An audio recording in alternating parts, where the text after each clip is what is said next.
A하고 B가 있습니다.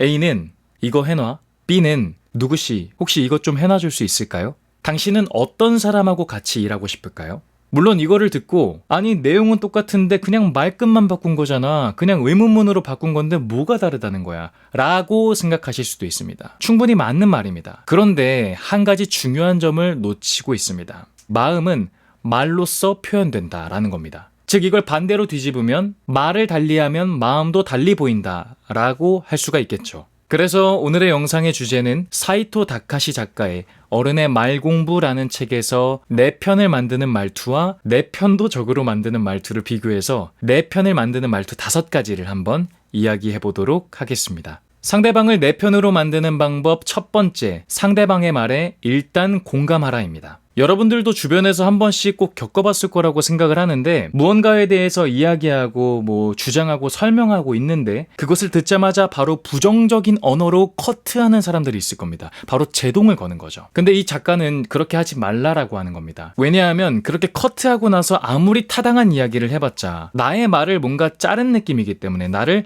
완전 통째로 부정하는 느낌이 들기 때문에 그렇게 이야기들이 잘 들리지 않는다라는 거예요. 상대방의 말에 일단 먼저 공감하라. 자신의 의견을 부정하지 않고 제동을 걸지 않구나라는 걸 느낄 테고 그래서 내가 뭔가에 대해서 입장을 표현해도 그렇게 부정적으로 생각하지 않고 좀 긍정적으로 수용을 한다라는 입장인 거죠. 결국 자신한테 이득이다라는 거예요. 그래서 작가가 표현하는 여기서 부정적인 언어, 내 편을 적으로 만드는 언어는 이야기를 듣자마자 하지만, 그런데, 그렇다고는 해도, 아니, 그렇지만 등등등 이런 말들을 좀 삼가하고 그렇군요. 그럴 수 있겠네요. 좋은 말씀 감사합니다. 당신의 이야기를 듣고 나니까 덕분에 이런 생각이 났는데 이런 방향은 어떨까요? 등등등의 약간 긍정적인 언어를 통해서 내 편으로 만드는 말투를 사용하라 라고 추천을 합니다.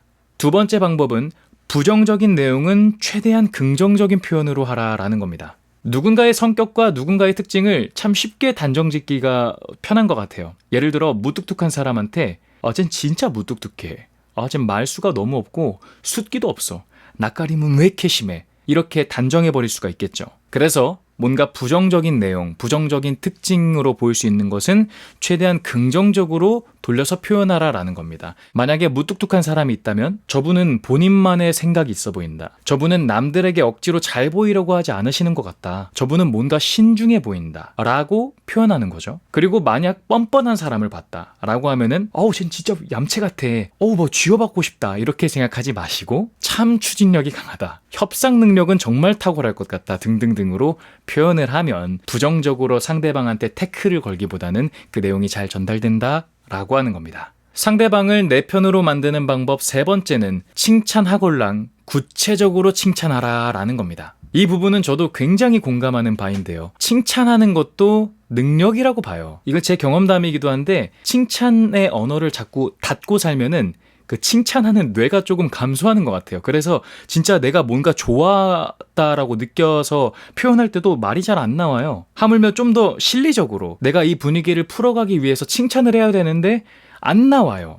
그래서 저도 그때 깨달았던 게 칭찬하는 것도 능력이고 훈련이고 연습이다 라는 거를 굉장히 크게 깨달았거든요. 근데 작가님도 똑같은 말씀을 하시더라고요. 그래서 삼가해야 될 언어는 그냥 듣자마자 마치 영혼 없다는 듯이 그냥 툭 튀어나오게 좋다, 나쁘지 않다, 괜찮다, 마음에 든다, 등등등 그냥 이유 없이 구체적이지 않게 던지는 것보다 이 부분에서 나는 이렇게 한 게 가장 마음에 들었다. 전체적으로 너무 좋았지만 특히나 당신은 이 부분을 되게 잘하는 것 같아서 내가 엄청 영감 많이 받았다. 기분이 너무 좋아졌다. 나는 이런 부분을 못하는데 당신이 이런 부분을 잘하는 걸 보면서 내가 참 많이 배웠다. 고맙다. 이런 식으로 좀 더 구체적으로 이야기를 하면 아무래도 상대방이 듣기에도 더 진심 같고 그 말들이 나중에 떠올렸을 때 차곡차곡 쌓이겠죠. 상대방한테 마음을 좀 더 열지 않을까 생각이 들기도 합니다.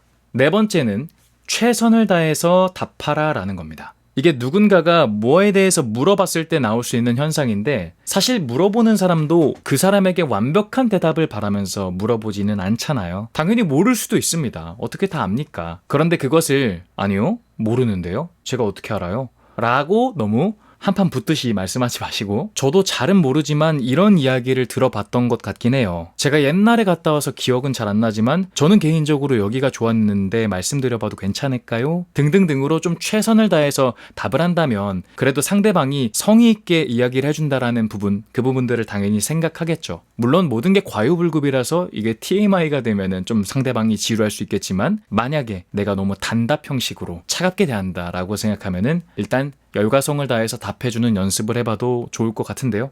마지막 5번째는 자신의 무게를 알라라는 겁니다. 특히나 이게 지금 자신이 조금 직급에 있는 위치에 있는 사람이던가, 아니면은 보통 대인관계에 있어서 내가 좀 더 리드하는 성격, 나를 많이 따르게 하는 성격이라면은 좀 더 유의해 볼 만한 것 같아요. 가끔 그런 경우들이 있는 것 같아요. 말을 자신은 아무 생각 없이 그냥 가볍게 툭툭 뱉는데 그 무게가 너무나 무거운 줄 모르고 그냥 막 뱉어가지고 상대방이 깔려버리는 그런 경우들이 있다라는 생각이 들어요. 나는 별게 아닌데 상대방은 이만큼 무게를 느낄 수가 있다라는 거죠. 그래서 이럴 때일수록 조심해야 되는 것은 먼저 호칭부터 조금 점검해서 야, 니, 너 이런 말들보다는 누구씨, 누구님, 누구야 등으로 바꾸고, 뭔가 어려운 일을 하라고 할 때도 이것 좀 해놔 라고 하는 것보단 누구씨, 이게 쉽지 않은 일이라는 거 잘 알고 있어요. 하지만 이번 계기로 한번 도전해보면 너무 좋을 것 같은데 어떻게 생각하세요?